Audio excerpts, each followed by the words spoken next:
Hello there and welcome to another Eurogamer Newscast, and it is the end of a very long, fortnight of not E3 bits and pieces, which we're going to talk about, rehash, and also give our opinions on this year's E3, not E3 altogether, which has been another summer mess of games. Joining me as ever is the Eurogamer News Reporter team. We've got Ed Nightingale. Hello. Victoria Kennedy. Hello. And Ishraq Subhan. Hello. And I'm Tom Phillips. And we've obviously talked about Summer Game Fest previously in last week's episode. There's no need to go through all of that again. PlayStation as well was sort of tenuously part of all of this. And in the time since, we've had Microsoft and Bethesda, PC Gaming, we've had Capcom do stuff. And actually, as we record this on Thursday afternoon, we are still to get the last little dribble from Final Fantasy and Dragon's Dogma tonight. Conveniently both scheduled for the same time, which is fun. But it's basically done as far as we know. And it's been a very busy couple of weeks. Things are a bit different without the physical E3 to sort of conglomerate everything together in one big blob. But we've certainly seen a lot of games, and some of them have been quite good, even if not all of them are out this year.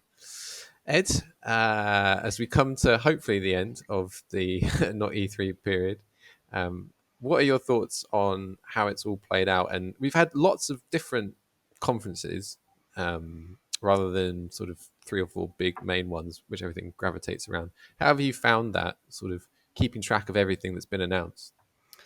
Yeah, it's been tricky because, like you say, there have been a lot of shows, and I do miss when you knew that, bam, today's Xbox, bam, today's PlayStation, bam, today's Nintendo, and you could go through and just distinctly see what everyone is announcing.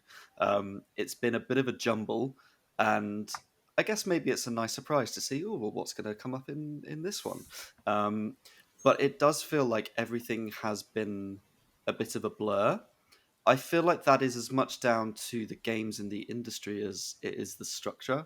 In that, every AAA game is who can make the biggest open world, and every indie game is trying to be Stardew Valley with a frog and a witch school. Like everything feels like it's really samey. So watching some of these conferences, I feel like all the games are just rolling into one long blur of space horror and frogs. But I do feel like it's dragged on a lot over the last couple of weeks. And when it's just trailer after trailer after trailer, a lot of which isn't showing off a huge amount of gameplay, it's really, I mean, especially for us as journalists, it's really hard to sort of analyze that and get a feel for really what these games are about, as opposed to just watching a trailer like the rest of the world does. And, with all these trailers, it's really hard to just get a sense of really what is happening in a lot of these games.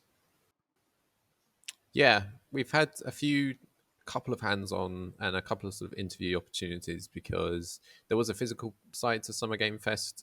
Martin Robinson, our editor-in-chief, was out there this week.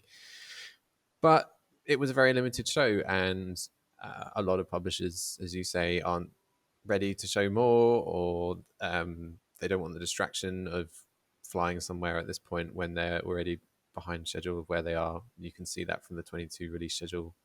If you look at it in terms of what there is to expect this year, it's less than we're expecting. No Starfield, etc., and a lot coming at the beginning of 2023, which people are maybe just holding back from showing more of at the moment. Victoria, obviously, this is our jobs to cover this kind of stuff. So it's our jobs to sort of pay attention to it. But if you were, a fan of games, would you know where to go for all of these different announcements that we've had? And how many of you sort of been trying to keep on top of? There's been about a dozen. If I was watching purely from like a spectator rather than a professional, I would not have a clue. And I would probably, if I was watching just for my own personal pleasure rather than for my job, I would just be looking at a game that I was excited about, and then I'd probably Google that game and find the trailer directly through, I don't know, Xbox or PlayStation, rather than finding it through a Summer Games Fest showcase.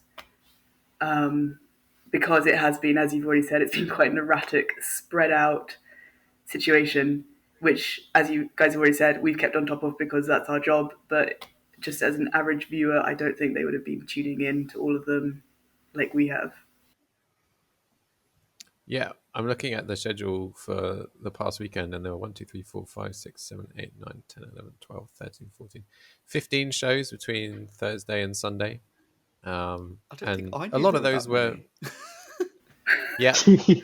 Yeah, because So it was Uploads like, VR, Summer Game Fest, Devolver Digital, IGN Expo, Netflix, Epic Games, Tribeca, Freedom Games, Guerrilla Collective, Wholesome Games, Future Play, NetEase, Future Games, Microsoft, Bethesda, PC Gaming Show, Guerrilla Collective, Capcom.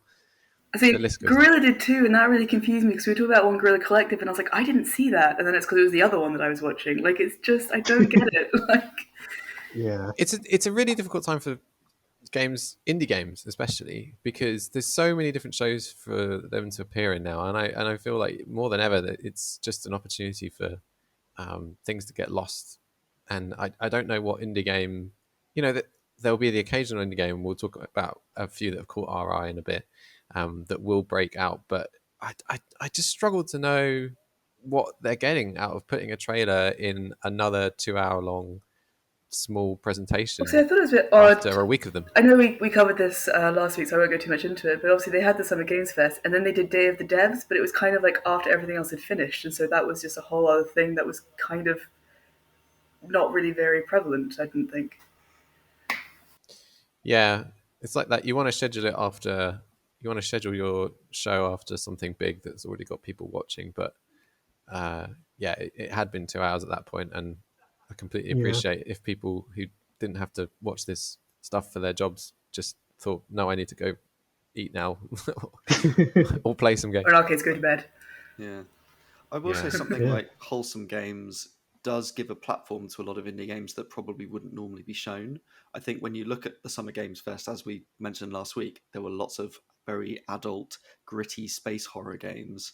And those more sort of wholesome, cute games that are indie, usually really small teams, often passion projects, don't get shown in that kind of showcase. So to have the wholesome games that makes those things visible, I think is lovely that they get shown, which they wouldn't normally have done.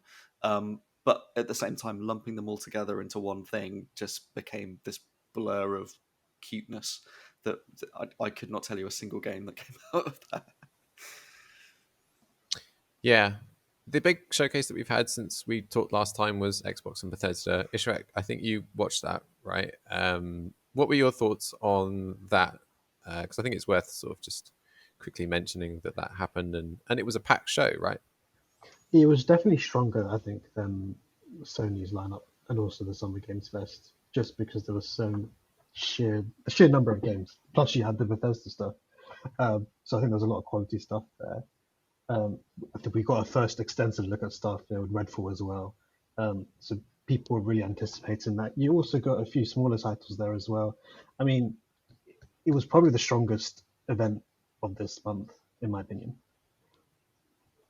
Yeah, yeah, I think so. I think it was a good showing. Obviously, I think we talked about this before, and I said what they need to do and what I think they did end up doing. So if you were listening to the Eurogamer Newscast, Microsoft, well done.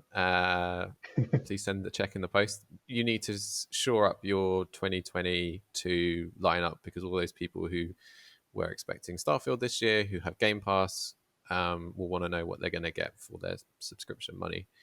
But it did also, apart from the lovely medieval game from Obsidian, whose name escapes me, like Yeah, Pentagast.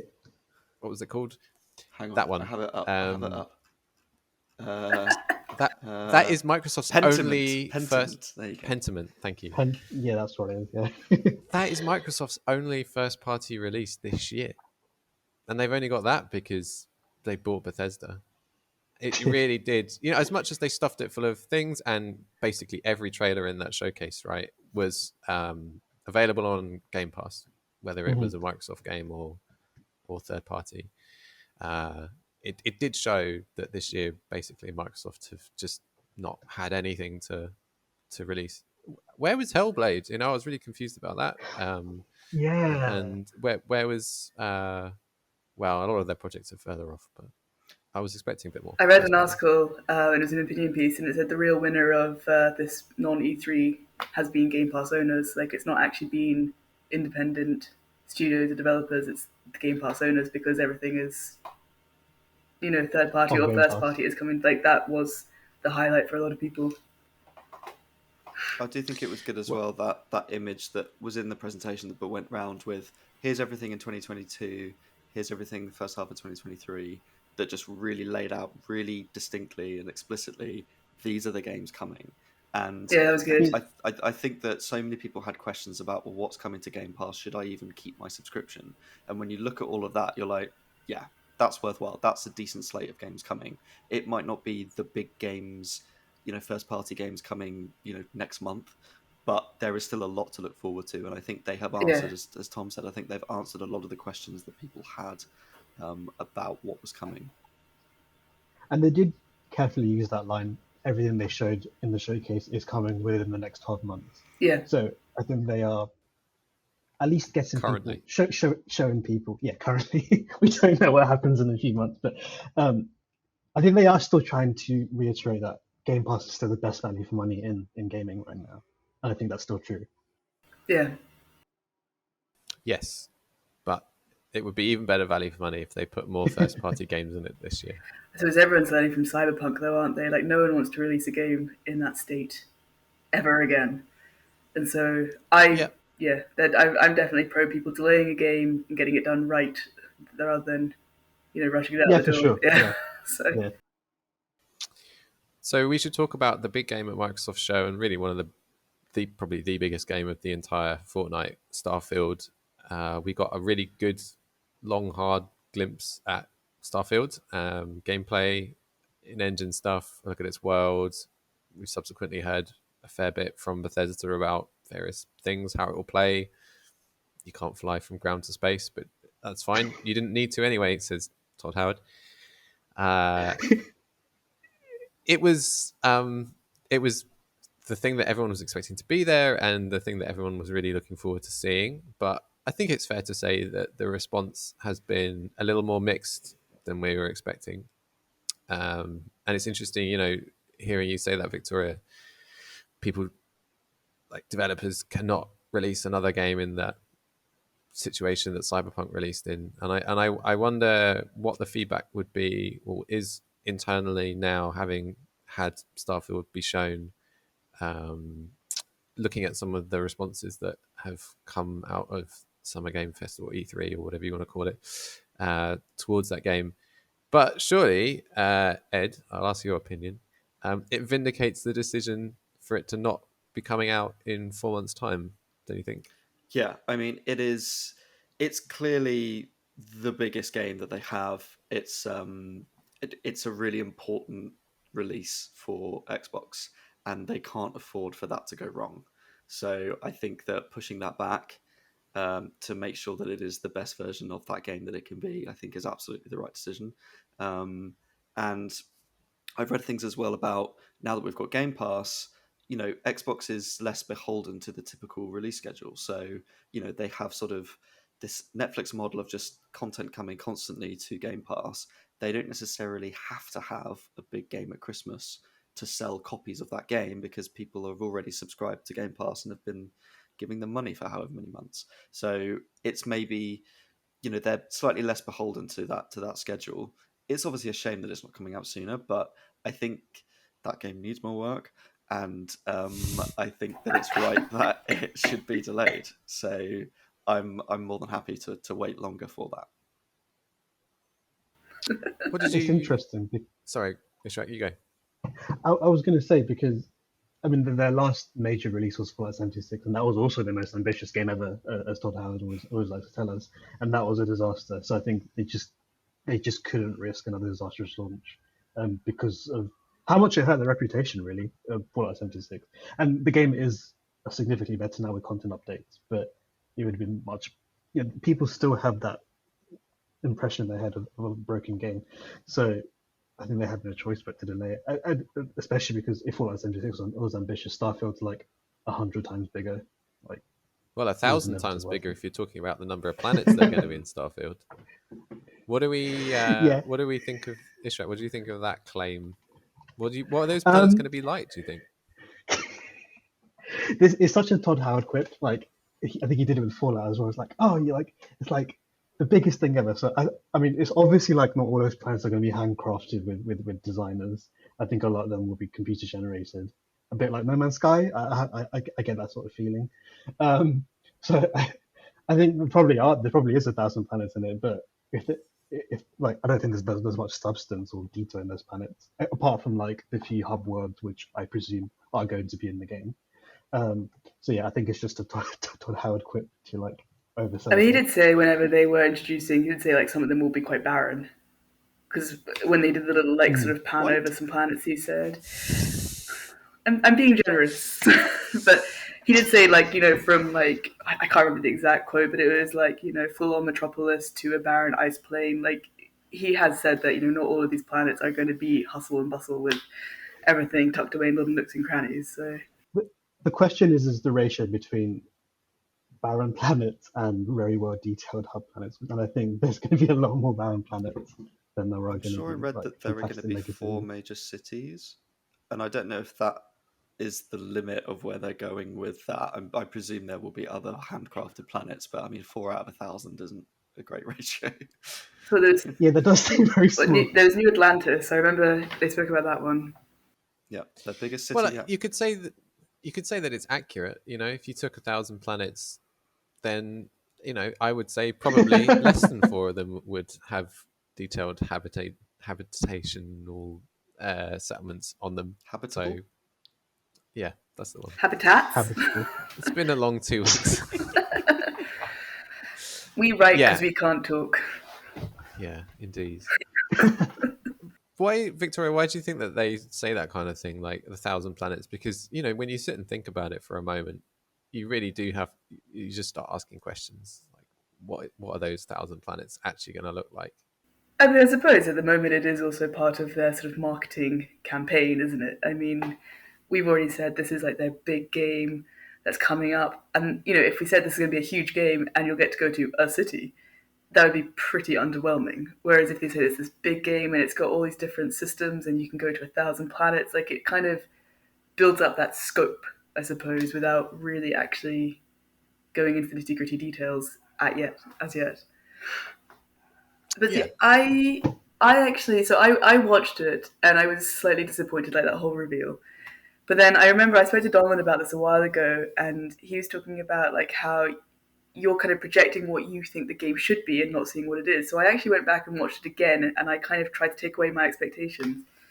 And looking at it, okay, like yes, there is some work that needs to be done, but it is very much a Bethesda RPG. Like you can't deny that. And if people are looking to get that, that is what they're going to get. So maybe it's not so much the game, but our expectations at the moment that are more warped.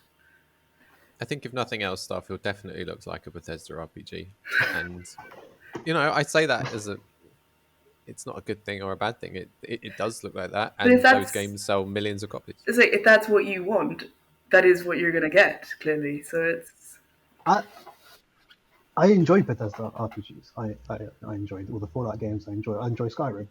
The problem is, I think, because Bethesda, when they first announced Starfield, they the message was this was a completely new IP. They were going to try something completely new. Whereas it does appear that it does still very much stick to the same Bethesda formula. It's just a lot more ambitious and in space. Like the way I described it, it feels like Fallout in space. I saw someone call it No Man's Skyrim, and I thought that was quite funny. Yeah, Yeah, that's a good Yeah. one as That's well. the thing. That kind of elevator pitch of sort of Fallout slash Skyrim in space, I'm totally here for. Like, I really enjoy the Fallout games. Skyrim's a great game. The idea of that in space, I'm totally down for. That I think works in it. It's a Bethesda game, but I just feel like it's been overhyped. Probably because it's taken them so long to reveal any of it.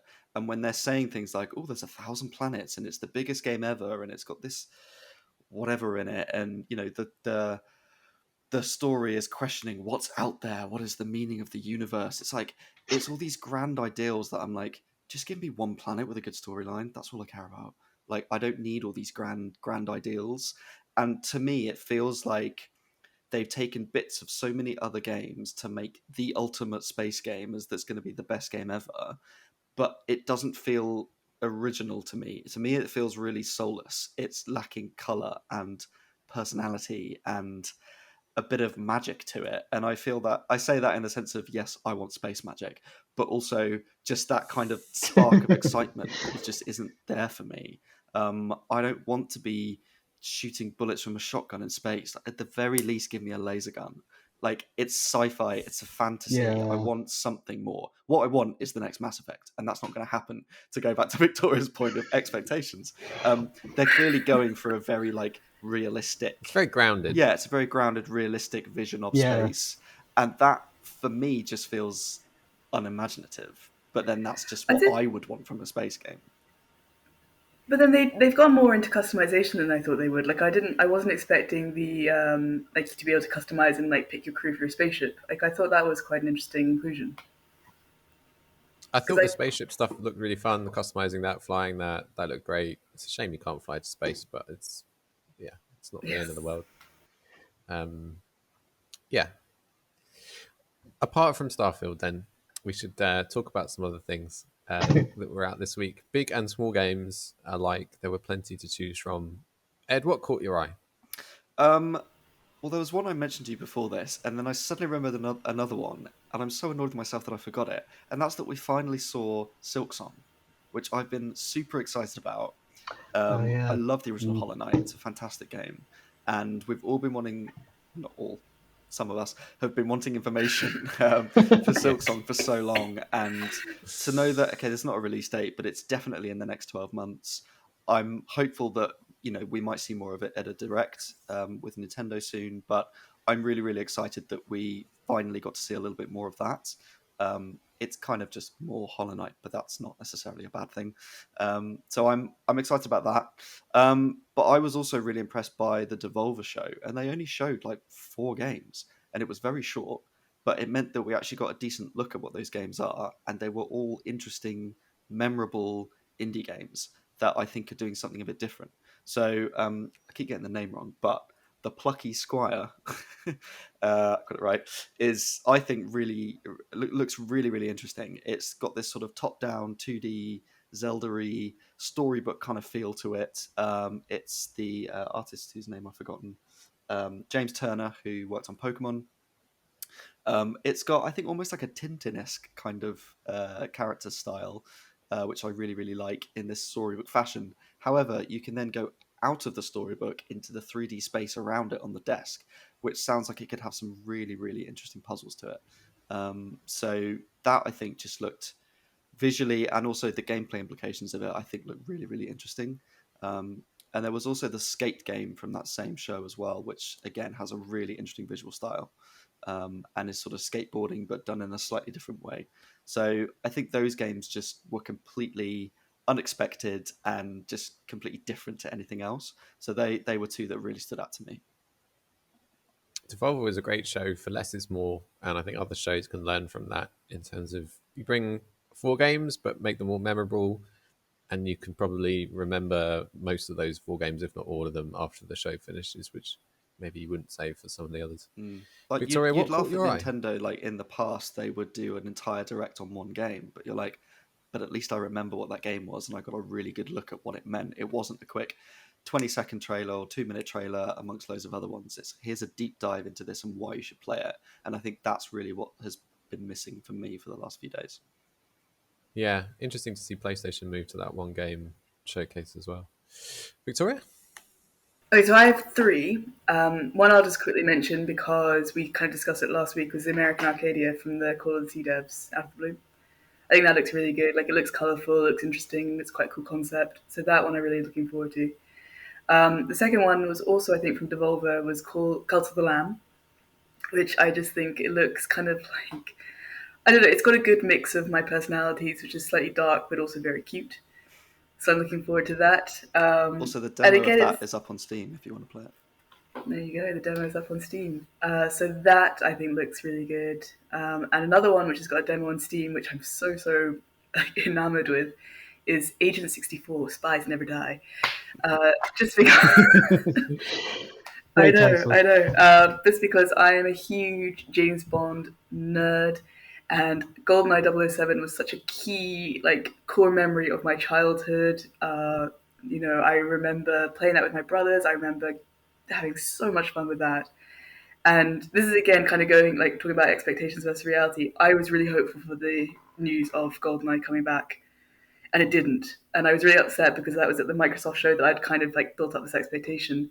But then at the PC gaming show, they showed me Agent 64, and I was just like, that saved the night for me. I was so happy to see that, just that whole James Bond aesthetic again.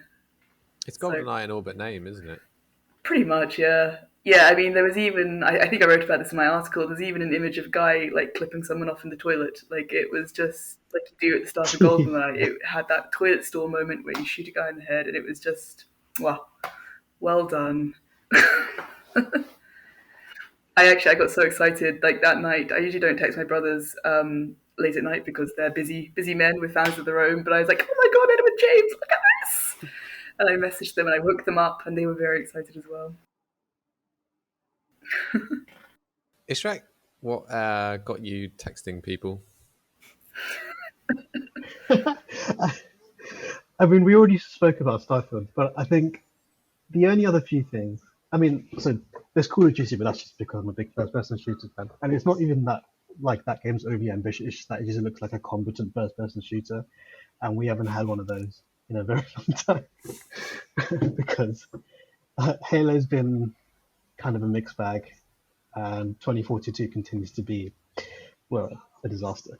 But apart from that, I'm really looking forward to the return of the Dead Space style game. So you have the Callisto Protocol and also the Fort Solace with Troy Baker and Roger Clark. That also looked quite interesting.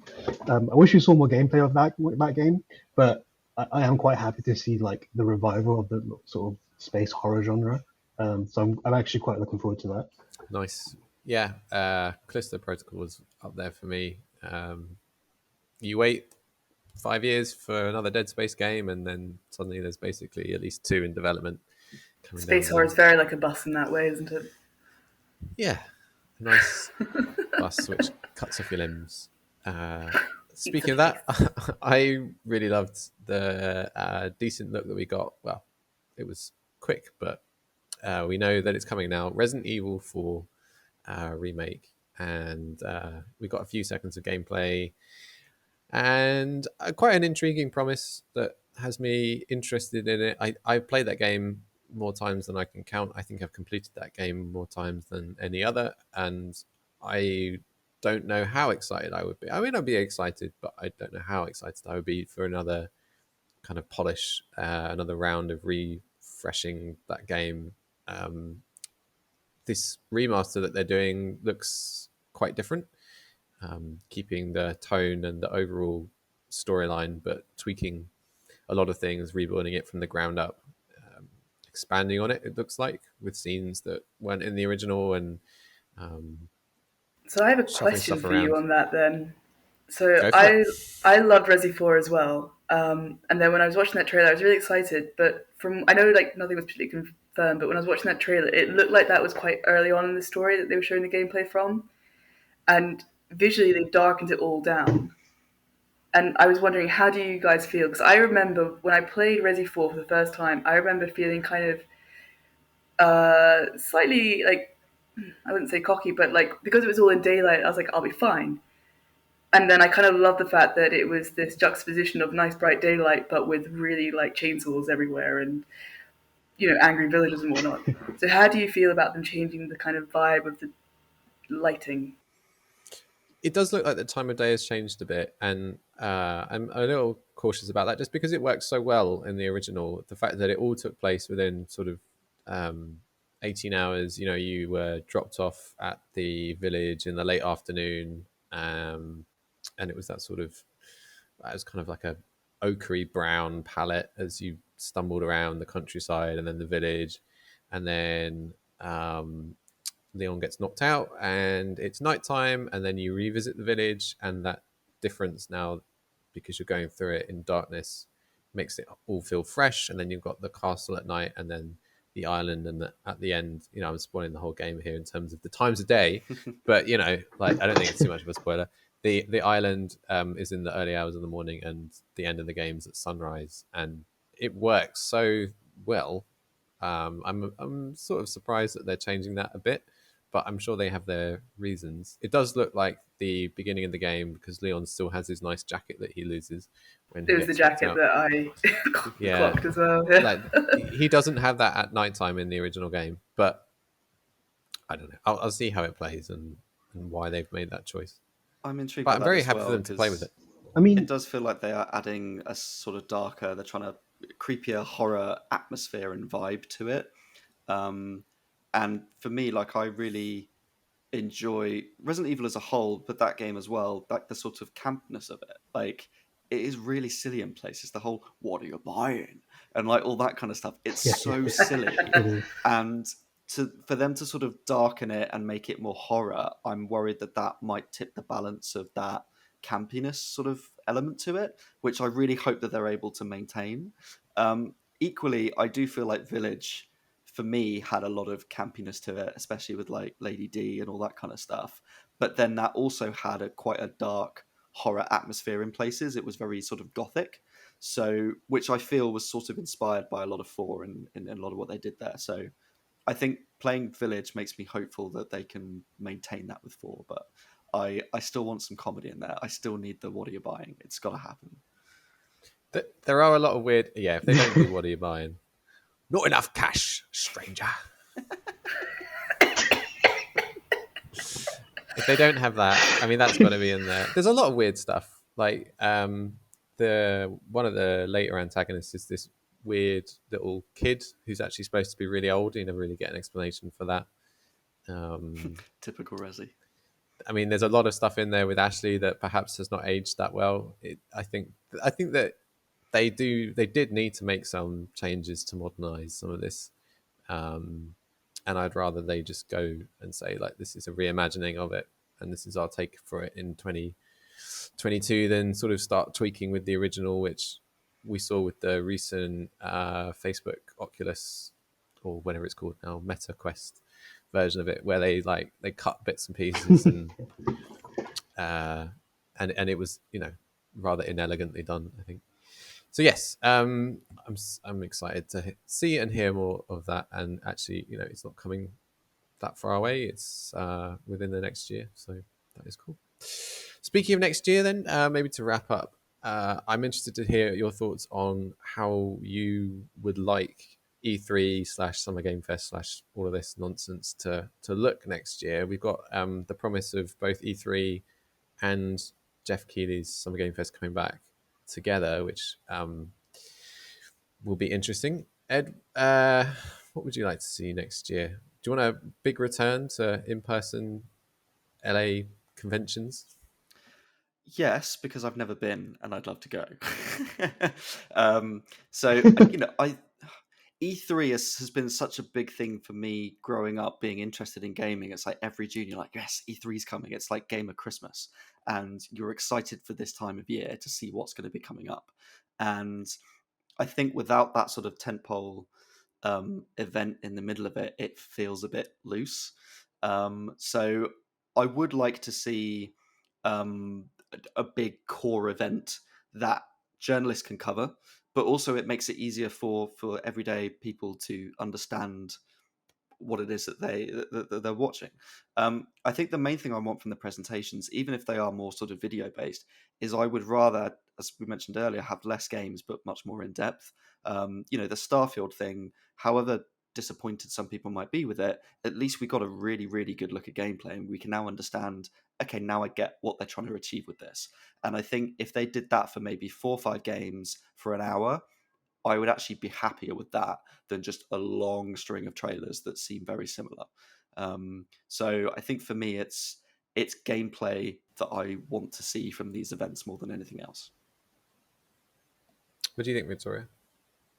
I think I pretty much echo exactly what Ed said. I would like to see it being slightly less erratic and much more cohesive in the future, just because, as we've said multiple times today, it's been such a sort of like drawn out, spread out, bitty 2 weeks. And similarly, I would really like to see, similar to the Starfield, like here's your trailer, here's a little breakdown of what we're doing, here's some gameplay in this like hub, because it got to the point where if I want to watch a trailer for something, I could just go and do that on YouTube. Whereas I feel like it's an event, so it should be more eventful. So yeah, I think just lots of little trailers. I mean, I could have just been watching, like I said, a YouTube video and having it just like filing through different trailers for PlayStation. Like there was no actual occasion, I suppose. I felt. Ishrak, who's going to win, E3 or Jeff Keighley in a fight? Who'd you put your money on? Maybe they'll make up. No, that them not making, I'll put money on. But I don't know. I think the cat's out the bag now. I mean, Jeff and E3 are never going to make up. I think the platform holders are very happy with having the flexibility of hosting their events whenever they feel like and not being drawn to a certain time slot. So I think even if E3 does return next year, I think it's too late. I think most of the major publishers and platform holders will just do their own thing, maybe in around the same time, but not as part of E3 or Summer Games Fest for that matter. So I think we're past that. I think we just have to get used to a disparate number of shows at insane times for us anyway. Yeah, I agree with some of that. I think that all of these itty bitty shows are going to stick around, but I do think that E3 has the brand power still to coax some of the bigger companies back. Maybe they'll still do their own digital events, but when it comes to a big physical show, I wouldn't be surprised to see them back under one roof. Some of them, anyway. Yeah, it'd be nice to have the chance to have more hands-on stuff, like more hands-on demo time next year. Yep. So Yeah. if it was all in one place that you could go and like you've seen this game and now you get to like go and have a little play around, and that'd be good. Well, we will see. Time will tell. But for now, we should probably leave it there and clock off and let the future unfold itself while we go get some lunch. Thanks for joining us this week. If you've made it this far, it's much appreciated. And thank you, all of you guys, for joining me. Ed, where can people find you on Twitter? You can find me at ed_knights with an N. Victoria? I am Little Chop Shop Gal. And Ishrak. You can find me at ISHRXQ_. And I'm Tom Phillips CG. Thanks for joining us again. We'll see you next time. Bye for now. Bye-bye. Bye. Bye.